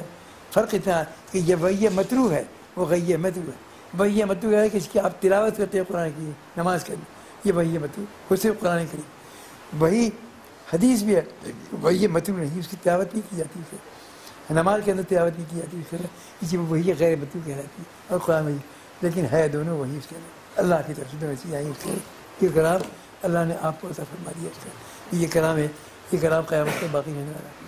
اور یہ اس کلام کی خصوصیات بھی باقی کہ آج آپ دیکھ رہے ہیں کہ بے شمار تفسیریں لکھی جا چکی اس کلام، لکھی جا چکی ہیں، لکھی جا رہی ہیں اور قیامت تک لکھی جاتی رہیں گی. تو سوال قدرتی طور پر پیدا ہوتا ہے کہ ایک کتاب ہے، اس کی اتنی شروع کیسے آ رہی ہے، اس سے اتنی تفصیلات کیسے آ رہی ہیں اس کے اندر. ایک کلام آپ کوئی ایک کتاب لکھیں، اگر کوئی اس کی تفسیر کرے گا، ایک کر دے گا، دو کر دے گا، لیکن یہ بے شمار تفصیلات آ رہی ہیں. سوال پیدا ہوتا ہے ایک کتاب کی تفصیلات اتنی کیسی؟ وجہ اس کے اندر یہ کہ کلام اللہ کی خصوصیات بیان کی کہ انزلنا التوراۃ انزلنا الیک لتبین للناس ما نزل الیہم ولعلہم یتفکرون. فرمایا کہ ہم نے یہ کلام آپ پر نازل کیا، قرآن نازل کیا لتبین للناس، تاکہ کھول کر پوری تفصیلات آپ دنیا کے سامنے پیش کر دیں. لتبین تبیین کہتے ہیں پورے طور پر کھول کر وضاحت کے ساتھ بیان کر دیں. جو ہم نے نازل کیا اس کو پورے طور پر کھلا کر بیان کر دیں. جب آپ کے بیان سے اس کی مراد معلوم ہو جائے گی جو اللہ کی مراد ہے. اس لیے کلام کے اندر بہت سی چیزیں کلام کے اندر معنی ہو سکتی ہے، ایک کلام کے بہت سے معنی ہو سکتے ہیں، لیکن ظاہر کون سے معنی مراد ہے، اللہ کے معنی کون سے. ایک اللہ کا کلام تو بہت آپ کے کلام کے اندر ایک جملہ آپ کے معنی اس کے کئی کے معنی پیدا ہوتے ہیں. آپ جملہ بولتے ہیں بھائی کیا بات ہے، جب وہ لہجے کے بدلنے سے معنی بدل جاتے ہیں. آپ کہتے ہیں بھائی کیا بات ہے، سننے والا اس لہجے میں سنتا، آپ پوچھ رہے کچھ جواب دیتے ہیں. آپ کہتے ہیں کیا بات ہے، کہ معنی آپ کسی کی بڑائی کو بیان کر رہے ہیں. آپ کہتے ہیں بھائی کیا بات ہے، اس کی تعریف کر رہے ہیں. آپ کہتے ہیں بھائی کیا بات ہے، بڑائی کر رہے ہیں. اور لہجہ بدل جانے سے معنی تبدیل پیدا ہو. اگر آپ کے جملے کے اندر چار معنی پیدا ہو سکتے ہیں تو اللہ کا کلام صاحب بے مثال کلام، بے شمار معنی پیدا ہو سکتے ہیں. لیکن مراد کون سے معنی ہے، ہر معنی مراد نہیں ہوتی، ایک معنی مراد ہوتے ہیں. وہ مراد وہ ہے جو اللہ نے آپ کے رسول اللہ کے قلب مبارک کے اندر ڈالا، آپ نے اپنی تعبیر میں اس کو بیان کر دیا. اس لیے فرمایا گیا کہ پہلے رسول قرآن کی مراد کو پہلے کلام رسول سے معلوم کرو. جب وہ مراد سمجھ میں آ جائے اب اس کا حکم دیا کہ لعلہم یتفکرون، اب تمہیں تفکر کرنے کا ہے. اس مراد کو سامنے رکھ کر جب تفکر کرو گے اور وہ مراد پیش رہے گی تو جتنے علوم حقائق نہیں ہیں سب معتبر. اور اگر مراد ربانی کلام رسول سے نہیں معلوم کی، مراد خود متعین کی، تو جتنے بھی نقطے پیدا کرو سب دیوار پر مارتے ہیں کہ کوئی قابل قبول نہیں ہے. من قال فی القرآن برأیہ فلیتبوأ مقعدہ من النار، جو قرآن کے معنی اپنی طرف بیان کرے اسے اپنا ٹھکانہ جہنم میں تلاش کر لینا چاہیے. تو کلام اللہ کے معنی اور مراد زبان نبوت سے نکلے ہوئے کلام کے ذریعے سے معلوم ہو سکتے ہیں، ویسے نہیں یہ اللہ نے کلام کی خصوصیات دی. تو گیا مراد ربانی کو رسول اللہ نے متعین کر بتا دیا. اسی لیے اس مراد کو سامنے رکھنے کے بعد جب علماء نے اپنے ذہن کے اعتبار سے، اپنے تفکر کے اعتبار سے، اپنے کمال علم کے نئے نئے حقائق، نئے نئے علوم پیدا کیے، اس کے نئے نئے معارف، نئے نئے نکات کے اندر نکالے، ہر تفسیر کے اندر آپ کو نئے حقائق ملیں گے، نئے علوم ملیں گے، سب معتبر. اس لیے کہ مراد ملحوظ ہے اس کے اندر، مراد وہی باقی ہے اس کے اندر کلام رسول سے ملحوظ ہے. اس لیے اور جو اس کلام کو مراد وہ بھی ہے کہ جنہوں نے کلام رسول سے مراد ربانی کو نہیں جانا، اپنے طور پر متعین کیا، اس تمام چیزیں غیر معتبر ہو گئی. تو کیا آپ کے یہاں تفصیلات لکھی ہیں، لکھی جا رہی ہیں، قیامت تک لکھی جاتی رہیں گی. اس لیے کہ حق تعالیٰ نے انسانی ذہن کو جو صلاحیت عطا فرمائی وہ نئے علوم، نئے حقائق، نئے معارف پیدا کرتا رہتا. لیکن اس کے لیے شرط یہی ہے کہ پہلے اللہ کے کلام سے، رسول اللہ کے کلام سے مراد ربانی کو معلوم کر لو. اس مراد کو پیش رکھ کر جتنے عقائد پیدا کرو سب معتبر ہو جائے گا. اس لیے کرام اللہ کرام تو گویا صحابہ کرام نے اسی اندازوں کی تفصیل بیان کیا آپ کے سامنے وہ معتبر. اس لیے صحابہ کرام نے اس کا اسی تفصیل کا آپ نے دونوں صفتوں کے ساتھ کی. آپ کی ایک صفت ہے کمال علم، ایک صفت ہے کمال معنویت، دونوں چیز روحانیت صفت دونوں چیز عطا فرمائی صحابہ کا. ظاہر کہ جو مقام روحانیت کا علم کے رسول کا صحابہ کا مقام وہ نہیں. صحابہ پھر مستفید ہیں رسول اللہ، اس لیے ان کا درجہ نیچا ہے رسول اللہ سے. لیکن صحابہ نے دیا تابعین کو دیا، تابعین کا درجہ نیچے ہے صحابہ کرام سے. میں دونوں چیزیں ملی صحابہ سے، ان کو روحانیت بھی ملی علوم بھی ملے. تابعین نے تبع تابعین کو دیا، ان کو بھی دونوں چیزیں ملی اور علوم بھی ملے اور معنویت بھی ملی. لیکن ان تین زمانوں کے لیے آپ نے خبر دی تھی خیر القرون قرنی ثم الذین یلونہم ثم الذین یلونہم. جب یہ تین زمانے پورے ہو گئے تو زبان نبوت نے خاموشی اختیار کی. اس کے بعد ان تین زمانوں کے بعد خبر نہیں دی گئی. یہ نہیں کہ ختم ہو، معنویت اور روحانیت باقی رہی لیکن زمانۂ نبوت سے دوری کے نتیجے میں تقسیم ہو گئی. ایک طبقے نے علم نبوت کو سنبھالا، ایک طبقے نے روحانیت نبوت کو سنبھالا. ایک طبقہ اہل روحانیت کا پیدا ہوا، ایک طبقہ اہل علم کا پیدا ہوا. جنہوں نے علم نبوت کو سنبھالا ان کا نام ہے علماء کرام، اور جنہوں نے معنویت اور روحانیت نبوت کو سنبھالا ان کا نام ہے اولیاء اعظام. اس کے معنی ہمارے لیے دونوں قابل اطاعت، ہمارے لیے دونوں محبوب ہیں، ہم دونوں کے غلام ہیں. علماء کے اس لیے کہ ہمیں صراط مستقیم ان سے ہی معلوم ہوتی ہے، اولیاء اللہ کے اس لیے کہ اس راستے پر چلنے کی توفیق ہمیں سے ملتی ہے، طاقت اس سے ملتی ہے. صحبت صالحین سے ہی تحقیق طاقت ملتی ہے، اس سے آتے ہیں. اگر راستہ سامنے اور چلنے کی طاقت نہ ہو تب بھی منزل ہاتھ نہیں آئے. اور منزل سامنے موجود ہو کتنی بھی طاقت تب بھی منزل آئے. تو معلومات طاقت بھی ضروری ہے چلنے کے لیے، اور صراط مستقیم راستہ بھی سامنے. تو صراط مستقیم علماء کے ذریعے سے معلوم ہوتی ہے اور چلنے کی طاقت اور رعایت اعظام سے ملتی ہے اس کے اندر. اس لیے دونوں ہمارے مطاع ہیں، اس کے قابل اطاعت ہمارے اس کے لیے. اس لیے ہمارا رابطہ دونوں سے قائم اس کے لیے. اسی عبادت دے دیا کہ لا تزال طائفۃ من امتی منصورین علی الحق لا یضرهم من خذلهم ولا من خالفهم حتی یأتی امر اللہ. فرمایا میری امت کبھی ان دونوں طبقوں سے خالی نہیں ہوگی، نہ علماء سے خالی ہوگی نہ اولیاء اللہ سے خالی ہوگی. ہر دور کے اندر علماء بھی رہیں گے، ہر دور کے اندر اولیاء اللہ بھی رہیں گے. کوئی تو اس لیے دونوں چیزیں سنبھالی ہیں. نبوت کی وراثت سنبھالنے والے یہی ہیں. صحابہ کرام کا دور نبوت سے قریب تھا تو دونوں چیزوں کو سنبھال لیا. لیکن آج بھی دونوں چیزیں بئی معنی کہ جو عالم ہے، صحیح معنی میں عالم کسے کہیں؟ عالم وہ ہے جس پہ رنگ علم کا غلبہ ہو لیکن اس کا قلب معنویت سے خالی نہ ہو. معنویت بھی قلب کے اندر موجود ہے، دبی ہوئی ہے لیکن غالب ہے اس کے اوپر. تو کیا علم غالب ہے، معنویت مغلوب ہے. اور اولیاء اللہ وہ ہیں جن پر معرفت غالب ہے لیکن علم کا مغلوب ہے. یہ نہیں کہ بغیر علم کے ہوتے. تو جو بغیر علم کے معنویت کا، روحانیت کا اور ولایت کا دعویٰ کرے وہ بھی جھوٹا. اور جو عالم ہونے کا دعویٰ کرے لیکن اس کے قلب کے اندر معنویت موجود ہو وہ بھی جھوٹا. عالم وہ ہے کہ جس کے اوپر علم کا غلبہ ہو اور لیکن معنویت اس کے قلب کے اندر موجود ہے، مغلوب. اور روحانیت وہ ہے، ولی وہ ہے کہ جس کے اوپر معرفت کا غلبہ ہو لیکن علم سے اس کا قلب دماغ خالی نہ ہو اس کے اندر. یہ دونوں سمجھ. اسی لیے امت کے اندر ہر دور کے اندر تو پیدا علماء بھی پیدا ہوتے ہیں اور اولیاء بھی پیدا ہوتے ہیں اور قیامت تک پیدا ہوتے ہیں کہ اسی کے دونوں وراثت ہیں نبوت کی. اور یہ باقی رہیں ان کے دے دیا. کوئی زمانہ ایسا نہیں آئے گا کہ دونوں ختم ہو جائے. یہی وجہ ہے اس امت کے اندر خصوصی ہے کہ علماء کی تعداد کو آپ شمار نہیں کر سکتے. علماء اسلام ہر زمانے کے اندر، ہر ملک کے اندر جائیے بے شمار علماء ملیں گے. اس کے دنیا کی کسی قوم کے اندر مذہب کے عالم آپ کو ملیں گے، گنے چنے افراد سے ملیں گے. اس کے ہر قوم کے اندر مذہب جائیں لیکن علماء امت کے اندر، امت محمدیہ کے اندر علماء کی تعداد کو شمار نہیں کر سکتے آپ. بے شمار تعداد. یہ فیضان ہے محمد صلی اللہ علیہ وسلم. گویا یہ علماء کی تعداد بے شمار کے اندر. اسی اولیاء اللہ ہر دور کے اندر اولیاء اللہ موجود ہے. لوگوں کے ذہنوں میں خیال پیدا ہوتا ہے کیا قدیم دور کی کتابوں میں اولیاء اللہ کے حالات پڑھتے عجیب و غریب حالات سامنے آتے ہیں، ان کے کشف، ان کی کرامتی. حالانکہ کشف و کرامت معیار نہیں ہے. کشف و کرامت ولایت کا معیار نہیں ہے. ولایت کا معیار کیا چیز ہے؟ ولایت کا معیار ہے اتباع سنت.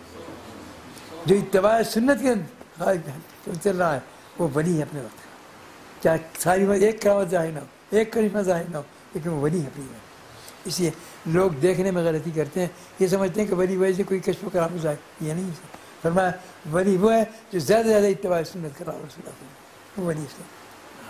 تو گیا حق تھا ایک معیار میں.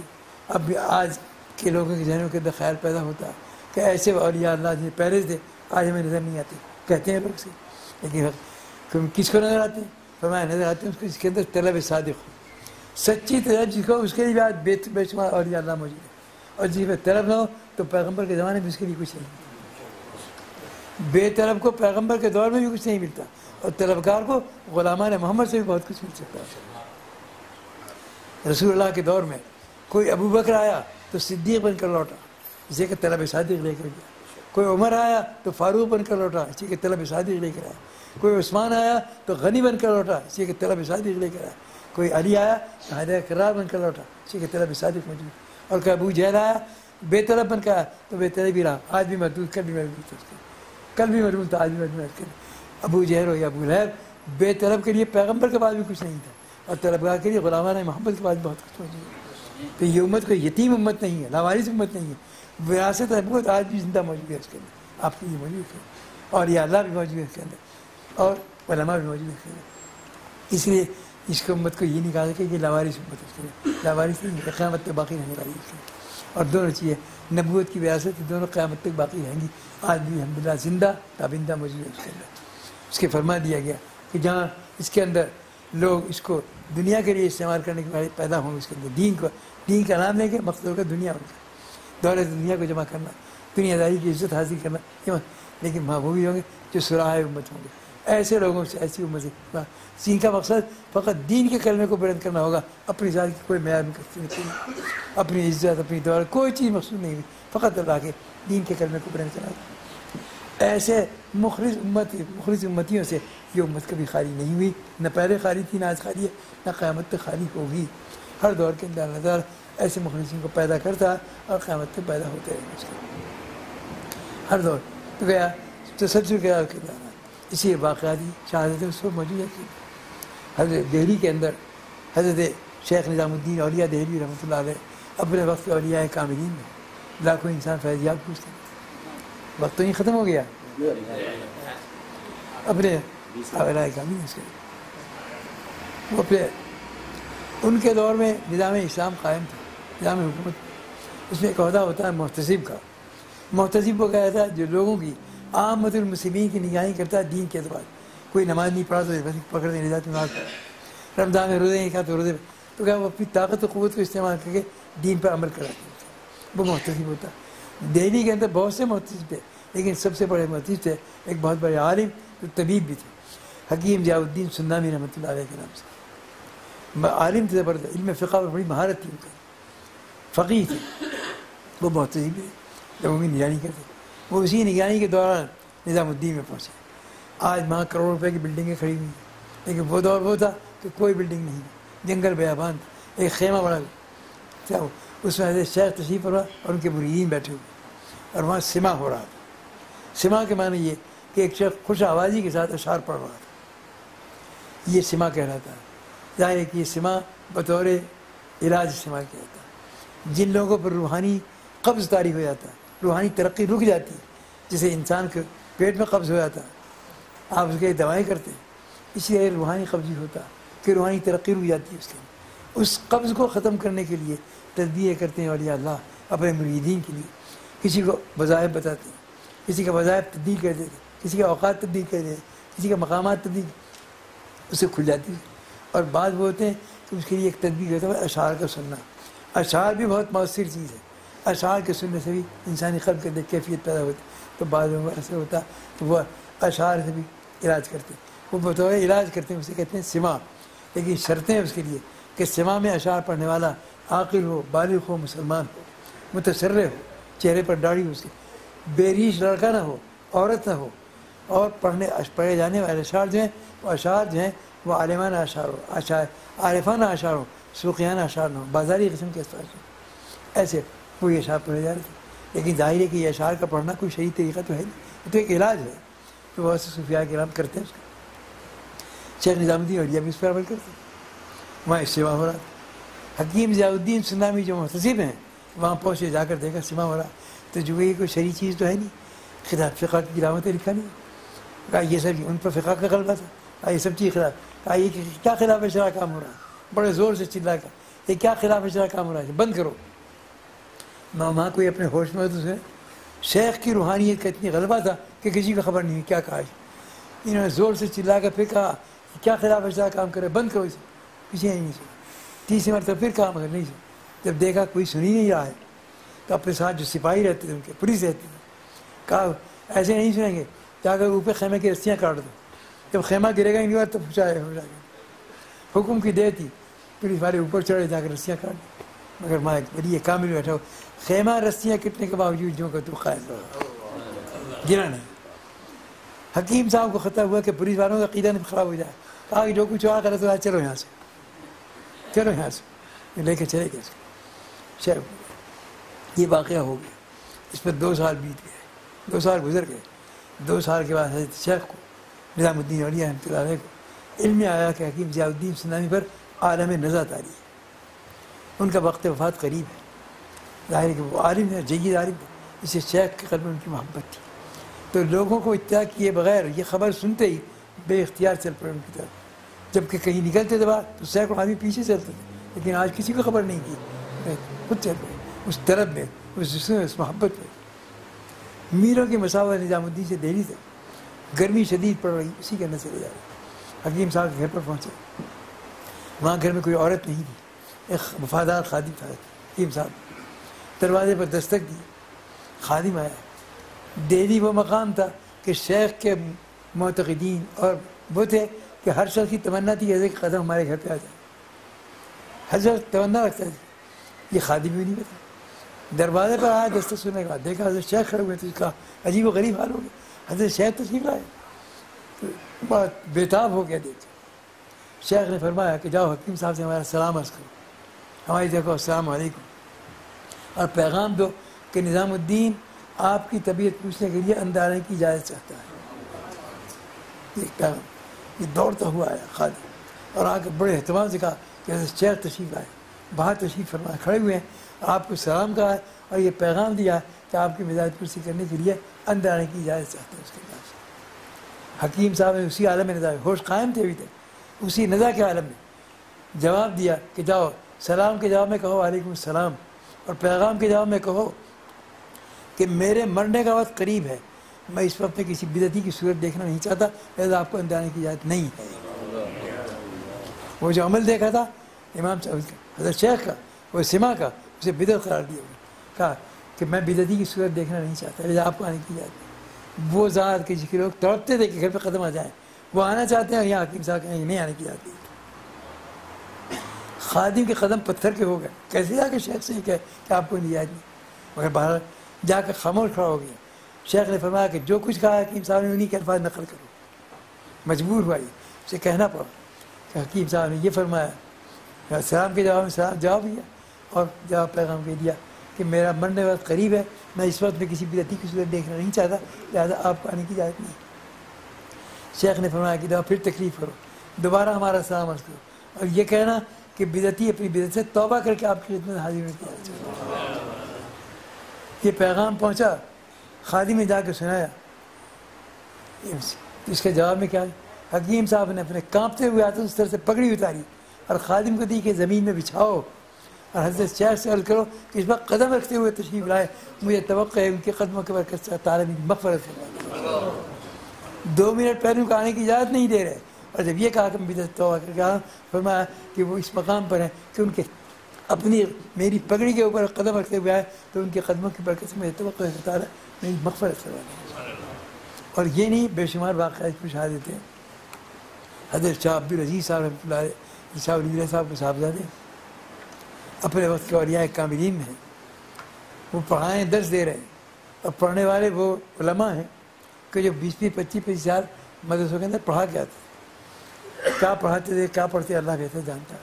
بارہ درس دے رہے تھے, اور بوڑھے بوڑھے اساتذہ طلبا بیٹھے ہوئے ان کے سامنے. اس وقت پہ یورپ کے انگریز پہنچ چکے تھے, لیکن یہاں سے زیادہ تر ان کے مبلغین جاتے تھے. یورپ سے ایک مبلغ پہنچا جو ہے نہایت ذہین تھا. یورپ میں بھی اس کی ذہانت کا ڈنکا پٹ رہا تھا. ماں بھی پہنچا, ماں بھی اپنی ذہانت طرف سے اعلان کے ذریعے اپنی ذہانت کا اعلان کرتا, ذہین. ماں تقریر بھی کرتے تھے, تھوڑے دن جا کے زبان بھی سیکھ لی, اپنی صورت شکل ساری ہندوستانی والی بنا دی. کوئی پہچان نہیں سکتا کہ ہندوستانی ہے, یہ یورپین ہے، زبان بھی سیکھ لی۔ اس کے بعد لوگوں نے کہا کہ تو ذہین ہے، لیکن یہاں بھی ایک ذہین بستا ہے، ان کا نام ہے شاہ عبدالعزیز۔ کہا میرے سامنے کسی کی چلتی مارنی، میں بار بار جب سنا تو ایک اچھا جانچ تو روک جا کے تو شاہ صاحب کے درس میں پہنچ گیا۔ شاہ صاحب پڑھا رہے تھے، شاہ عبدالعزیز صاحب، یہ جا کے کھا لباس بھی انتظامی، سورج شکل بھی انتظامی، میرا چیزیں پہچانی۔ حضرت شاہ صاحب کے سامنے جا کے کھڑا ہوا درس میں، شاہ صاحب رکے اور سر سے پیر تک اس پر نظر ڈالی۔ اس کا فرمایا کیا بات ہے، کیوں آئے ہو؟ اس نے کہا میں ایک سوال پوچھنے کے لیے آیا ہوں۔ کہا کیا سوال ہے؟ کہ میرا سوال یہ ہے کہ ایک شخص اپنے گاؤں جانا چاہتا ہے، وہ آ رہا ہے، یہاں آ کے چوراہا مل گیا، 4 راستے، ایک سڑک ادھر جا رہی ہے، کدھر جائے کدھر، اسے یہ معلوم نہیں کہ میرا گاؤں ادھر ہے یا ادھر ہے۔ وہاں 2 آدمی ہیں، ایک سو رہا ہے ایک جاگ رہا ہے، وہ راستہ کس سے پوچھے؟ جاگنے والے سے پوچھے یا سونے والے کے جاگنے کا انتظار کرے؟ شاہ صاحب سنا تو اسے چاہیے ٹھہر جائے، سونے والے کے جاگنے کا انتظار کرے، اس سے پوچھے۔ کہا کہ جاگنے والے سے کیوں نہ پوچھے؟ کہا کہ جاگنے والے تو خود ہی انتظار کرا ہے، سونے والے سے راستہ پوچھوں؟ جسے خود ہی راستہ معلوم ہے کیا جواب دے گا؟ یہ جواب اس نے سنا اور الٹے قدم واپس ہو گئے۔ یہ طلبا کچھ نہیں سمجھے، حالانکہ بوڑھے طلبا نہ سوال کو سمجھے نہ جواب کو سمجھے۔ بعد میں حضرت کہا جس نے کیا سوال کیا اور کیا جواب دیا؟ کہا کہ تم اپنا کام کرو، اپنے کام میں دل کس کا رکھے گا، پہلے یہ بتائیے اس نے کیا کہا، آپ نے کیا فرمایا؟ تو شاہ صاحب نے فرمایا کہ میں نے ایک نظر ڈالی اور میرے قلب میں یہ بات معلوم ہوئی کہ میں حالانکہ کوئی علامت نہیں معلوم کہ عیسائی معلوم ہوتا ہے۔ یہ وہ حدیث میں اتقوا فراست المومن فانه ينظر بنور اللہ، مومن کی فراست سے ڈرو، وہ اللہ کے نور سے دیکھ لیتا ہے۔ پہچان لیا کہ عیسائی۔ فرمایا آدمی ذہین معلوم ہوتا ہے، یہ بھی اقرار کیا۔ اس نے بڑا شدید سوال کیا تھا، بڑا مشکل سوال کیا تھا، اور سوال کہ ایک آدمی اپنے گاؤں جانا تھا، راستہ معلوم نہیں، وہاں 2 بیٹھے ہوئے، ایک سوال ایک جاگے۔ کہنے کا منشا یہ تھا اے مسلمانوں، تمہارا قرآن کہتا ہے کہ تمہارے پیغمبر تو قبر کے اندر جا چکے ہیں، ہمارے پیغمبر کو تمہارا قرآن کہتا ہے آسمانوں کو اٹھا دی کہ زندہ، ایک زندہ ہے، ایک سو رہا ہے، ایک جاگ رہا ہے، راستہ کس سے پوچھا؟ اگر میں یہ کہتا کہ جاگنے والے سے راستہ پوچھو تو کہتا ہے اچھا ہمارے پیغمبر کا اتباع کرو۔ میں نے کہا کہ نہیں، سونے والے کے جاگنے کا انتظار کرو، اس سے پوچھو راستہ۔ کہا جاگنے والے سے کیوں نہ پوچھا؟ کہ جاگنے والے تو خود ہی انتظار کر رہا ہے کہ سونے والا اٹھے تو راستہ پوچھوں۔ عیسیٰ آئیں گے قرب قیامت کے اندر، لیکن متبع کرائیں گے محمد رسول اللہ صلی اللہ علیہ وسلم۔ وہ تو خود انتظار میں بیٹھے ہیں کہ سونے والا اٹھے تو میں راستہ پوچھوں۔ چلو جس ذہانت سے سوال کیا تھا اسی ذہانت سے شاہ صاحب نے جواب دیا، تب اسے اقرار کرنا پڑا کہ واقعہ میرے برابر کا، میری ٹکر کا کوئی موجود ہے۔ تو وہ عرض کرنے کا منشا یہ تھا کہ اس وراثت نبوت کو سنبھالنے والے علماء اور اس وراثت نبوت والے اور یا اللہ اس امت میں کبھی ختم ہونے والے قیامت تک باقی رہیں گے۔ اس کے اندر یہ وراثت نبوت، اور نبوت اس کی ہے کہ جن کی نبوت قیامت تک باقی رہنے والی ہے، جن کے معجزات قیامت تک باقی رہنے والے ہیں۔ ظاہر ہے معجزات انبیاء علیہ السلام کے ختم ہو گئے، لیکن رسول اللہ کا معجزہ قیامت تک باقی رہنے والا ہے۔ اور یہ عجائبات بھی سب ہے کہ اس عجائبات قرآن کر رہے اس کے آج یورپ میں، امریکہ میں جو ریسرچ ہو رہی ہے کتاب اللہ پر، قرآن کریم پر، حدیث رسول اللہ پر، عجائبات سامنے آپ کے شاید علم میں ہوگا۔ علم حدیث کے اوپر ایک کتاب رکھی ہے، ایک ریس مرتب کیا گیا، ایک فہرست علم حدیث مرتب کرنے والا ایک عیسائی عالم امریکن لیکن کہ آپ کو پوری حدیث کی کتابوں کے اندر بے شمار حدیث ہیں، کسی حدیث کا اگر ایک لفظ کہیں کا، شروع کا، اخیر کا، درمیان کا کہیں سے آپ کو یاد ہو، آپ اس فہرست کہیں سے نکال سکتے ہیں، حدیث فوراً مل جائے گا۔ یہ کوئی معمولی بات نہیں، تمام حدیثوں پر نظر اور اس کا حدیثوں کو جمع کر دیا اس ترتیب سے کہ ایک لفظ بھی اگر کسی حدیث کا آپ کو یاد ہے کہیں کبھی درمیان کا، بیچ کا، تو حدیث نکال سکتے ہیں۔ یہ کام اب تک نہیں ہوتا، کیا تو ایک عیسائی نے کیا اس کو۔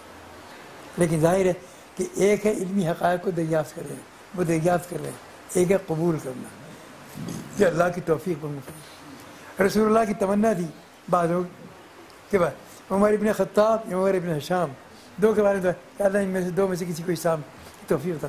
عمر ابن ہشام ابو جہل ہے اسی عوام میں، اور ایک عمر ابن خطاب۔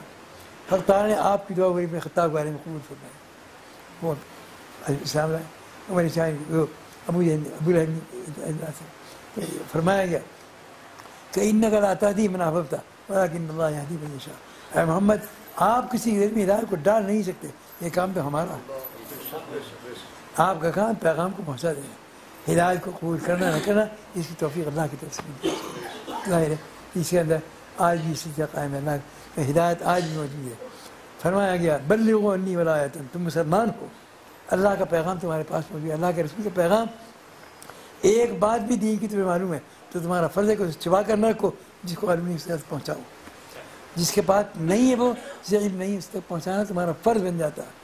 اگر نہیں پہنچا تو تم کتمان علم کر رہے ہو گے، علم کو چھپا رہے ہو، صرف میں کوئی حق نہیں پہنچتا، علم کو چھپانا جائز نہیں ہے آپ کے لیے، پہنچانا ضروری ہے اس کے اندر۔ تو گویا یہ علم کی یہ صورت کہ علم باقی رہے گا، علماء بھی باقی رہیں گے اور اولیاء اللہ بھی باقی رہیں گے، لیکن صحیح علماء کون سے ہیں جن کے میں نے وضاحت کیا کہ جو معرفت قلب سے خالی ہوں، پھر جو میرا قلب موجود غلبہ علم کے اوپر، اور یا اللہ وہ ہے جن کا غلبہ معرفت ہوتا ہے لیکن علم سے ان کا دماغ خالی نہیں ہوتا، وہ صحیح معنی میں عالم اور یہ صحیح معنی ولی کہلانے کے مستحق۔ ان سے یہ امت کبھی خالی نہیں ہوگی الحمدللہ، اور قیامت تک یہ امت کی باقی رہے گی، اور یہ خصوصیات نبوت اور اختصاصات نبوت رسول اللہ صلی اللہ علیہ وسلم کے یہ قیامت تک باقی رہیں گے، جو کسی پیغمبر کو باقی نہیں ہے اس کے 1,24,000 میں سے کسی نے اس کی تاریخ باقی نہیں کی۔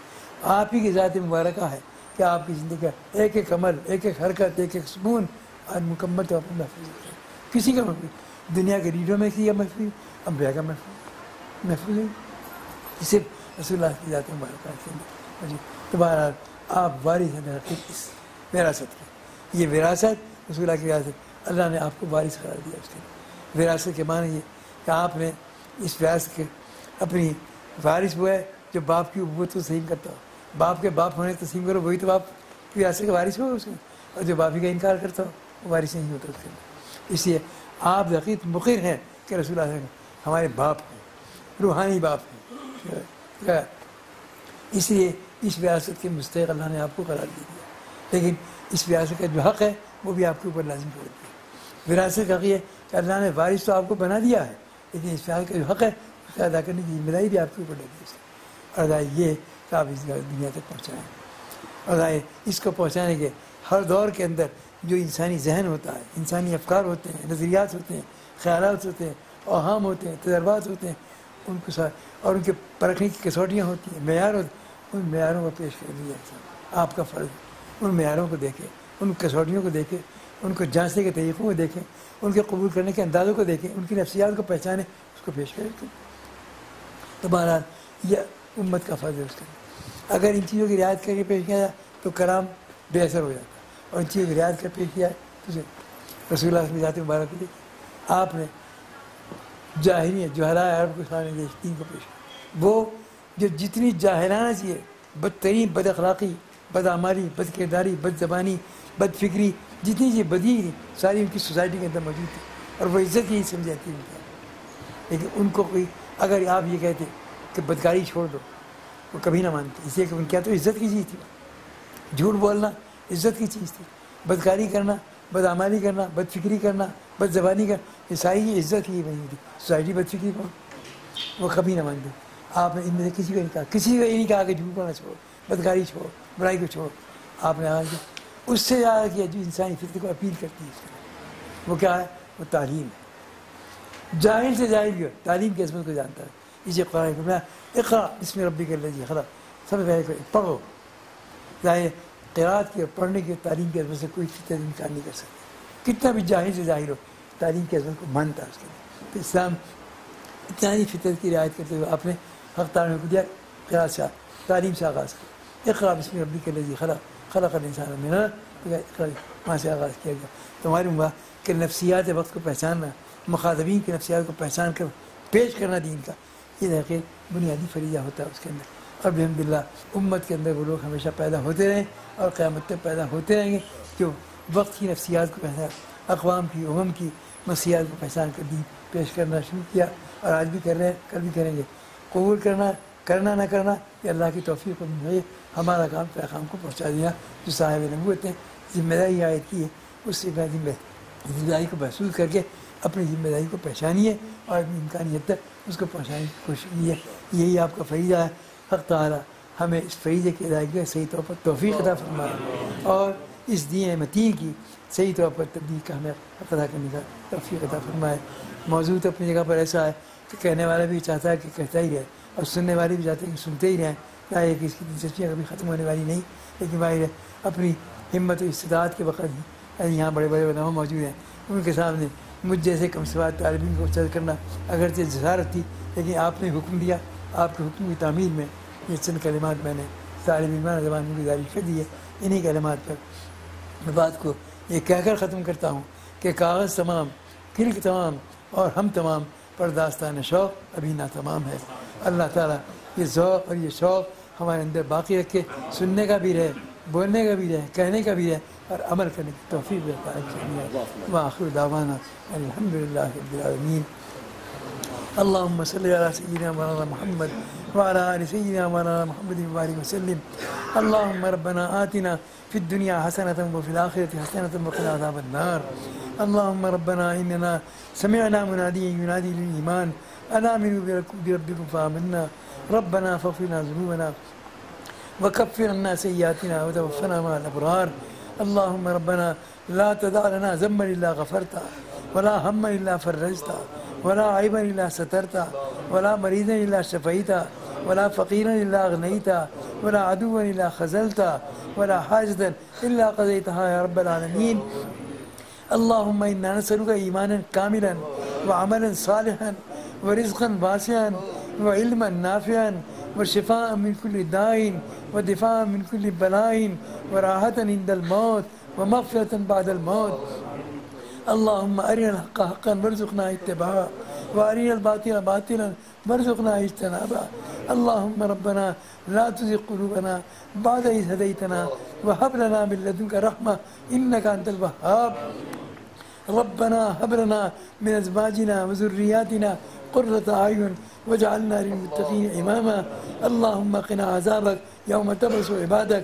اللهم نجنا من الفتن ما ظهر منها وما بطن۔ اللهم ربنا تقبل منا إنك أنت السميع العليم۔ اللهم ربنا تقبل منا إنك أنت السميع العليم۔ اللهم ربنا تقبل منا إنك أنت السميع العليم۔